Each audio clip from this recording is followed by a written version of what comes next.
O Putin meio que quer parte da Ucrânia pra Rússia, né? Um negócio assim. O cara tá nessa, né? Tá nessa.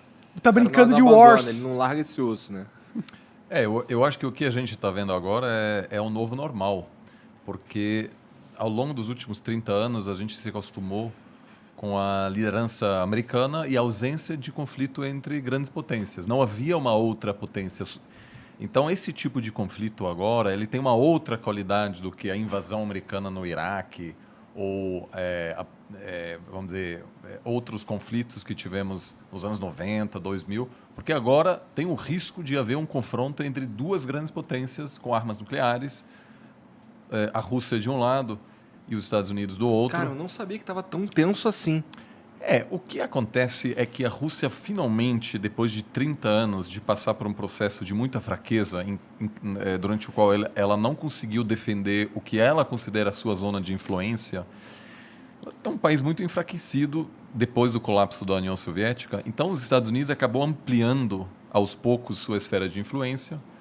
A Ucrânia não faz parte da OTAN, que é um acordo de defesa coletiva, que quer dizer, qualquer ataque a um membro da OTAN é um ataque a todos os países, portanto, todos precisam defender esse membro. A Ucrânia está fora disso, mas os Estados Unidos estavam começando a dar sinais de que até a Ucrânia poderia entrar na esfera de influência americana. E a Rússia agora, depois de 30 anos depois do colapso, está ganhando a força novamente para tentar retomar esse espaço. A China também está de olho nisso e, claramente, se os Estados Unidos permitir que a Rússia novamente aumentasse sua esfera de influência, claramente vai tomar isso como um sinal de que ela também pode, aos poucos, estabelecer essa zona que qualquer grande potência quer. Né? O que uma grande potência quer? Segurança, integridade física, territorial. Porque na história internacional, países às vezes desaparecem. Então, o que qualquer país quer é segurança de fronteiras e a melhor maneira de você ter segurança é você controlar seus vizinhos. Os Estados Unidos teve essa grande sorte de ter dois vizinhos fracos, Canadá e México, e ter dois oceanos que protegem os Estados Unidos. A China não tem essa sorte, que está cheia de outras grandes potências, e a Rússia sempre também buscou controlar a Europa Leste. Então, agora, na verdade, é evidente que os Estados Unidos não conseguirá manter essa hegemonia que estabeleceu nos últimos 30 anos e a Rússia, aos poucos, está querendo retomar esse espaço perdido. Então, mesmo se houver uma solução agora a curto prazo, essa tensão geopolítica veio para ficar. Entendi. É o novo normal. Isso é a Rússia fortalecida ou os outros países enfraquecidos que deram essa oportunidade? Você tá falando que os Estados Unidos se enfraqueceu, é Não, isso? estou perguntando, Eu acho que são os dois. O sistema, como a gente o conhece hoje, ele foi criado depois da Segunda Guerra Mundial e novamente depois da Guerra Fria. Então, os Estados Unidos estava muito superior. Claramente, era a única grande potência. A Rússia estava muito fragilizada e a China ainda não era uma grande potência. Então, era evidente que aquilo não era sustentável, que em algum momento a Rússia, que é uma superpotência energética, maior exportadora de gás natural, mas de vários outros produtos também, trigo, por exemplo, petróleo, que ela em algum momento ia se reerguer e reconquistar um espaço perdido. A China também cresceu a taxas incríveis ao longo dos últimos anos, vai superar os Estados Unidos. Então, essa posição privilegiada dos Estados Unidos, ela está se desfazendo agora. E esses processos de transição, eles sempre são difíceis, porque nenhum presidente americano pode dizer, ok, gente, lideramos a economia internacional por décadas, agora chegou a hora de passar o bastão para os chineses. Eles não podem fazer isso. Mas, ao mesmo tempo, a população americana não quer mais sustentar essa grande presença de bases. Por exemplo, havia um desejo americano de tirar as tropas do Afeganistão. O pessoal cansou, não queria mais. Então, eu acho que é um pouco dos dois, um declínio relativo dos Estados Unidos, que é um país muito fragilizado agora, né, que tem uma tensão enorme interna, e o estou mais preocupado com a democracia americana do que com a democracia brasileira. Sério? É uma situação horrível. Eu cresci, né? Eu fiz o colegial no interior dos Estados Unidos e essa galera vive num planeta diferente. São todos trumpistas, muitos seguem a teorias de conspiração. Eu mantenho esse contato com eles e eu fiz minha pós perto de Boston. Essas pessoas estão muito, muito mais distantes um do outro do que o bolsonarista e o petista aqui no Brasil. Sério? Lá você consegue, olhando o CEP da pessoa, você consegue saber em que essa pessoa vai votar. Entendi. As pessoas avisam no Tinder se eles são trumpistas ou democratas, etc. Então, em função dessa crise interna, os Estados Unidos não tem uma dificuldade imensa em se projetar como antes. Então, acho que são grandes ciclos históricos e não tanto a Rússia, mas acima de tudo a China terá um papel muito maior e o grande drama será negociar essa transição sem grande conflito. Que, aliás, deu certo 100 anos atrás, quando a Inglaterra dominava o mundo, os Estados Unidos estavam em ascensão e a Inglaterra deixou os Estados Unidos assumirem a dianteira sem entrar em conflito com ela. Até porque já tinham perdido uma vez, né? Olha, eles sabiam que não fazia sentido, era muito melhor se aliar à nova grande potência. Sim. Mas os Estados Unidos, ao longo dos últimos 100 anos, enfrentou uma ameaça existencial 3 vezes. A Alemanha imperial na Primeira Guerra Mundial. Aí, de maneira preventiva, os Estados Unidos entrou para derrotar a Alemanha, porque sabia que se a Alemanha ia vencer na Primeira Guerra Mundial, o próximo alvo seriam os Estados Unidos. Aí, de novo, a Alemanha nazista e Japão imperial. Derrotou os dois para não sofrer um ataque depois. Acabou, na verdade, sofrendo no Havaí, né? Pearl Harbor. Agora, com a China, a estratégia foi outra. Foi de querer abraçar a China economicamente, fazer comércio com os chineses, se abrir a eles, na esperança de que os chineses, ao se desenvolver economicamente, iam aceitar essa ordem. Que foi uma grande aposta e agora, aos poucos, os americanos se dão conta que aquilo não funcionou. Os chineses, graças à ajuda americana também, se desenvolveram, vão se transformar na maior economia do mundo, mas olham para os americanos e acham, a história americana é assim em comparação com a história chinesa. Então, para os chineses, jamais se integrariam num sistema liderado pelos Estados Unidos. E a Rússia também, a grande aposta de chamar a Rússia para dentro do sistema fracassou. A Rússia fazia parte do G8, aí saiu, aí voltou a ser G7.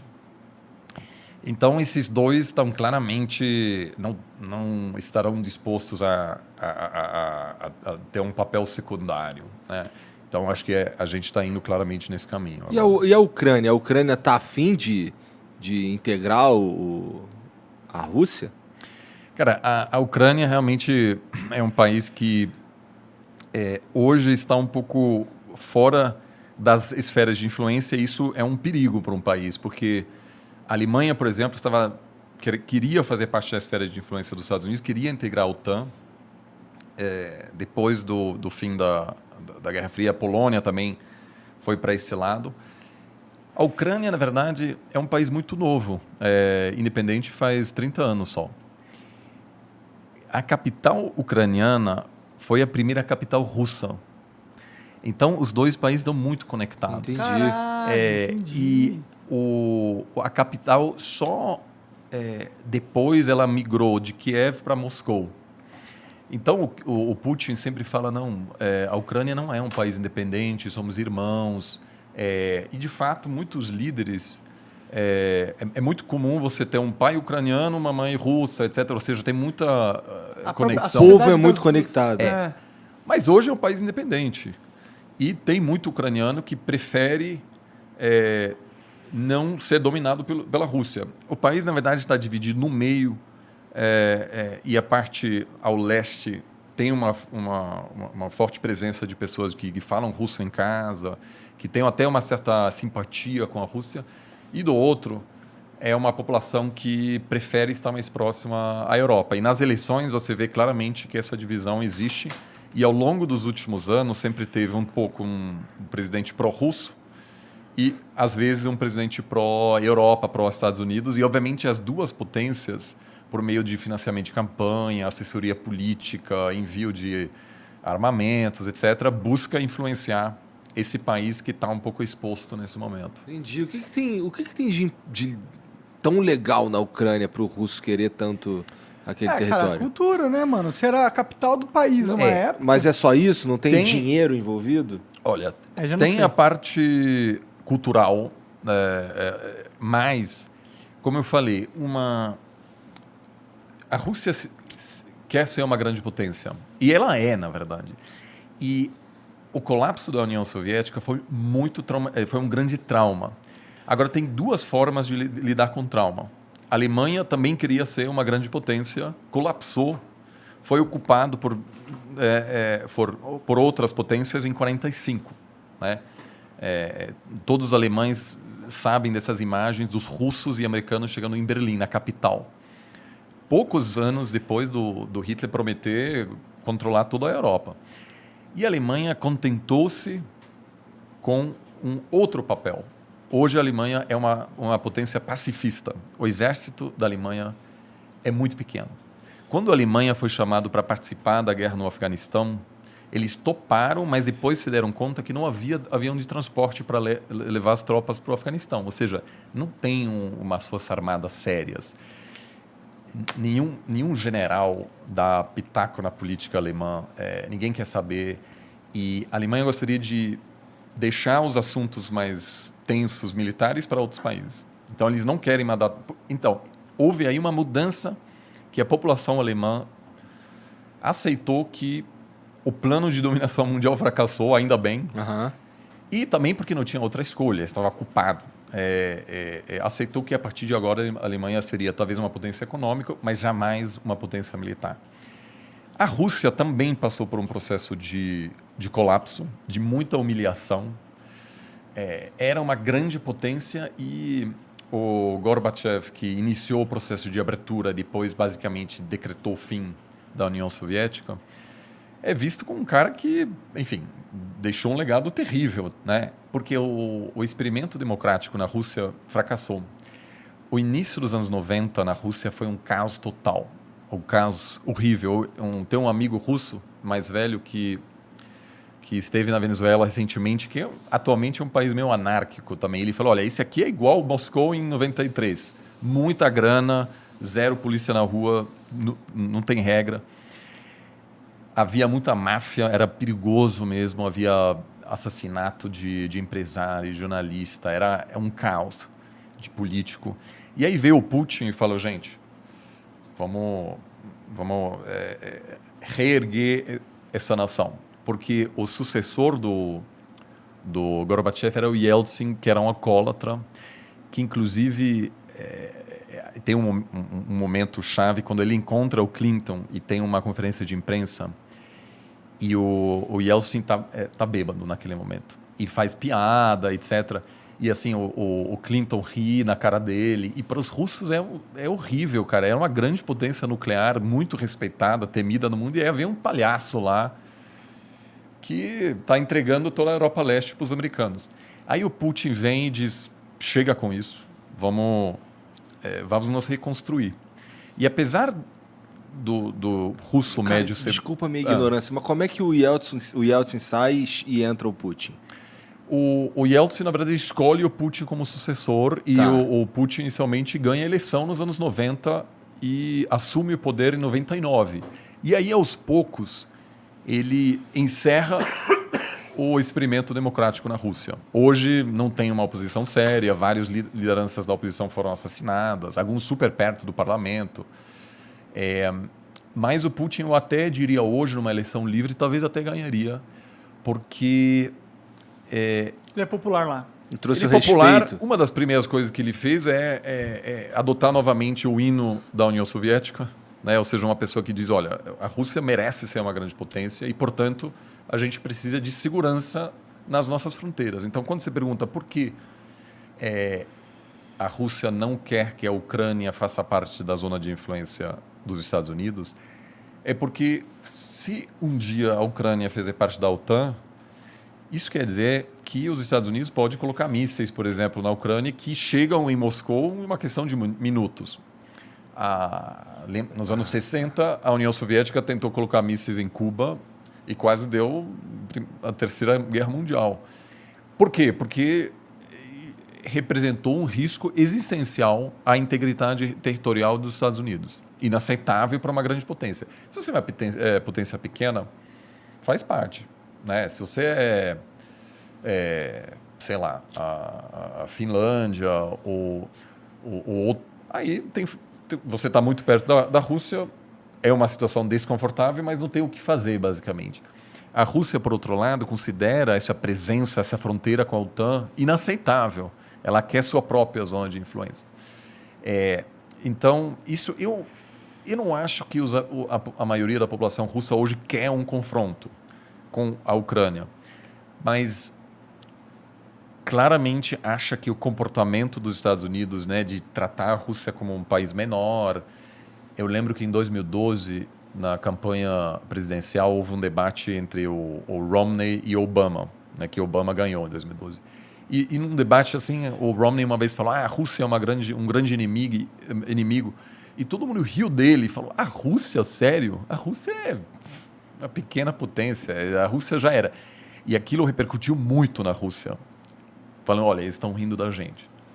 Então, vamos aos poucos retomar. Agora, a Rússia acumulou tanta reserva internacional agora por exportar gás, que ela chegou num ponto em que ela não depende mais tanto, ela não sofreria mais tanto se houver sanções severas dos Estados Unidos De da Europa. embargo. Porque ela vende muito gás para a Tem China. caixa, tem dinheiro em algum 600 lugar. bilhões. Então, sanções seriam muito ruins para a Rússia, mas não quebraria o banco. Ele usaria esse fundo de 600 Exato. bilhões para E aí, então, o fato disso acontecer agora não é coincidência. Agora, a Ucrânia tem uma base industrial importante. Os russos jamais pensaram, os soviéticos, de que a Ucrânia seria um país independente. Tinha armas nucleares lá, tinha uma grande indústria que é fundamental para a União Soviética. E tem uma região que produz muito trigo. A Rússia é responsável por 1/3 da exportação de trigo do mundo, então é uma superpotência. E com a mudança climática, cada vez mais terras na Rússia podem ser utilizadas para a agricultura, que antigamente que interessante, era congelado permanentemente. E agora, com essa mudança, a Rússia vai se tornar um grande exportador de grãos. Agrícola, né? Porque a foda, Sibéria, cara. tudo isso está aos poucos. A gente se fode com isso, porque vai ficar mais quente, aqui talvez vai ter lugares onde não vai... O Brasil pode ser um dos grandes perdedores, porque o padrão de chuvas já muda, né? Toda a produção agrícola brasileira precisa das chuvas da Amazônia. Então, se você tem um colapso lá, afeta a economia brasileira. A Rússia é um dos ganhadores, junto com o Canadá, que o Canadá também consegue produzir mais. Pode crer. Então, eu acho que sim, tem vantagens econômicas, mas, acima de tudo, é uma questão de segurança, que a Rússia não quer ter os militares, vamos dizer, de um outro bloco tão perto da Pior fronteira. que é tipo Wars mesmo, né, que você está jogando, né? Se ele não quer a fichinha ali. Porque a maioria onde está a maioria da população russa? Está perto da Europa. Então, se você vai para... aliás, é incrível, se um dia vocês tiverem tempo, visitar a Sibéria, que, sobretudo no verão, é muito interessante. Você pode... A Sibéria vai... Aí, até do outro lado, a Rússia faz quase fronteira com o Alasca, né? Só que lá, ninguém mora lá. Na verdade, tem até um problema de migração chinesa, porque a China expande muito e, aos poucos, está comprando terras desse outro lado. Mas a maioria da população russa está perto de Moscou, perto da Ucrânia. Então, o fato de você ter uma presença americana lá atrapalha os russos muito mais do que a ascensão chinesa que, enfim, acontece lá longe na Sibéria. E a China é mais um provável aliado da Rússia do que os Estados Unidos, né? E aí vem o grande problema, porque o que muita gente nos Estados Unidos diz? Botar sanções, se os russos invadirem a Ucrânia, por exemplo, tirar eles do sistema bancário internacional, impossibilitar que qualquer pessoa faça negócio com a Rússia. Isso para a China é excelente, porque a Rússia faz o quê? vai ter que fazer negócio com a China. Então, sanções, eu pessoalmente acho que não dá muito sinal. Em Cuba, por exemplo... Pelo que você está dizendo aí, se houverem sanções à Rússia, quem fortalece a China. Claro, porque a Rússia vira mais dependente de outros atores, Eles que não querem acima fortalecer de tudo, a a China. E também, se você impuser sanções, o governo pode culpar qualquer problema apontando para as sanções. Dizer, a gente está super mal, mas é a culpa dos outros. É um pouco o que acontece em Cuba, Venezuela, Irã, todos são países onde você tem um fortíssimo nacionalismo, porque o governo pode dizer, a gente está numa grande batalha, e quem realmente sempre sofre mais com as sanções são os mais pobres, porque sempre tem um jeito de conseguir os produtos. Eu, alguns anos atrás, fui para a Coreia do Norte. Sanções, não dá para comprar nada a princípio. Aí, jantar com o governo, etc. Heineken, tudo. Por quê? Porque o cara chega, sei lá, Da China. dá um jeito, entendeu? Tinha tudo. Então, a elite política não sofre com sanções, porque sempre conhece alguém que conhece alguém, tal, que traz... Quem sofre é a galera mais pobre. Então, eu espero muito que essa não será uma das respostas do Ocidente, se tiver um conflito. Nesse jogo aí, Estados Unidos, Rússia, Ucrânia, o Brasil tem alguma parte nisso? Ou a gente está de espectador? O Brasil, acima de tudo, é espectador. Mas, em 2014, quando a Rússia invadiu a Crimeia, que é uma península que tem um significado super importante na história russa, onde a elite russa tirava férias, é o mais próximo que eles têm assim de uma de uma região de veraneio, assim, basicamente, né, que tinha um potencial enorme de turismo. Eu fui alguns anos atrás e, enfim, a infraestrutura não é ideal, mas poderia se tornar um grande centro turístico. O que aconteceu? Os europeus impuseram sanções sobre os russos em resposta à invasão. E aí os russos começaram a impor sanções contra os europeus. E aí abriu uma oportunidade para produtos brasileiros. E eu fui para Moscou em 2015, e aí um colega de uma faculdade local me levou ao supermercado e disse, olha aqui a carne brasileira. Então, de fato, tinha muitos produtos brasileiros. Então, se tiver uma ruptura na relação econômica entre a Rússia e o Ocidente, a relação comercial entre Brasil e Rússia tende a aumentar. Mas não é muito, porque não são a Rússia não é uma economia tão grande assim. Agora, o Bolsonaro tem uma viagem marcada para Moscou no mês que vem.